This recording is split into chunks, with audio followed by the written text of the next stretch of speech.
এক ঘন্টায় 5 থেকে 10 ঘন্টার পড়া যায়। এক ঘন্টায়, এই যে লাস্ট বেঞ্চ, ওই যে লাস্ট বেঞ্চ, এক ঘন্টায় 5 থেকে 10 ঘন্টার পড়া যায় এক ঘন্টায়।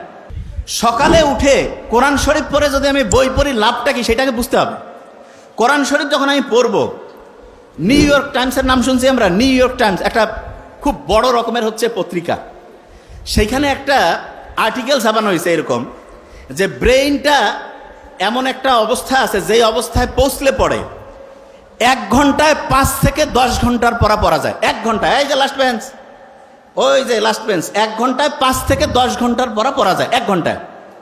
এবং সেই অবস্থাটা তার একটা নাম দিয়েছে। কি নাম? Flow state. কি নাম? আচ্ছা, আমি বানানটা করি, FLOW, ফ্লো স্টেট।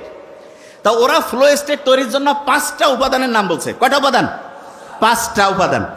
এবং খুব মজার ব্যাপার, সেই 5টা উপাদান তৈরির জন্য যে আলাদা আলাদা 5টা কাজ আছে, সেই 5টা কাজের যে সামারি, সেই কাজটা আল্লাহ নামাজের মধ্যে কোরআন পড়লে সেই সিস্টেমটা চালু করে দিয়েছে। বুঝি নাই? একজনকে বললাম যে ভাই তুমি ABCDE 5টা ওষুধ খাবা আলাদা আলাদা। আর একজনকে বললাম যে ভাই তোমার 5টা ওষুধ আলাদা খাওয়ার লাগবে না, জাস্ট একটা ছোট্ট ট্যাবলেট আছে, সেইটার মধ্যে 5টার সব কানেকশন আছে। কোনটা বেশি দামি হইল? বুঝি নাই?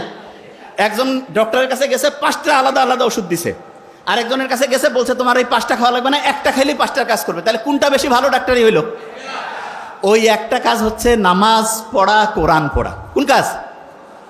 বুঝি নাই? বিশ্বাস করি না তো আমরা। কারণ কি? আমি জানি বিশ্বাস আমরা করি না যে নামাজ পড়লে, কোরআন পড়লে যে ব্রেইনটা ফ্লো স্টেটে আসে, এটা আমরা বিশ্বাস করি না। কারণটাকে সেটা বলি। ব্রেইনের মধ্যে 2 রকমের নিউরন আছে। কয় রকমের? 2 রকম। আমার এটা ডান হাত না, এটা কি হাত? এরকম 2 রকমের নিউরন আছে। এক রকমের নিউরন আমি যদি ভালো চিন্তা করি সেটাতে সে হেল্প করবে, শুনতেছি। আরেক রকমের নিউরন আমি যদি খারাপ চিন্তা করি সেটাতে সে হেল্প করবে। তার মানে আমি যেরকম চিন্তা করবো সে সেরকম করে কাজ করবে।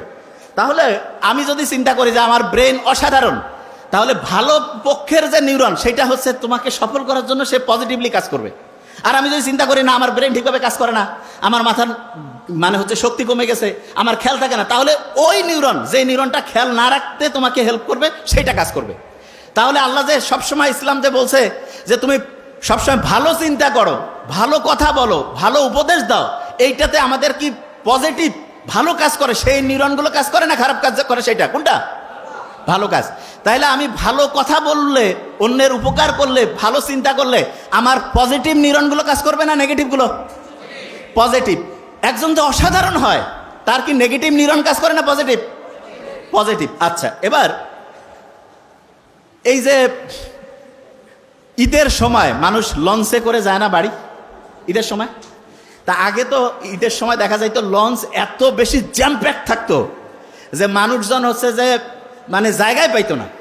তা এক নাস্তিক, সে আল্লাহ তো মানে টানে না, সে পাশে কয়েকজন মুসলমান, তাদের সাথে গল্প করতেছে যে আল্লাহ কি বানাইছে। বলছে কেন?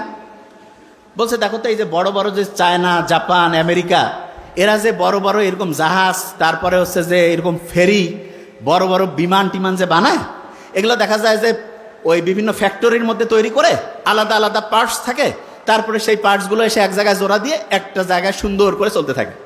তা বলছে এটা তো করে।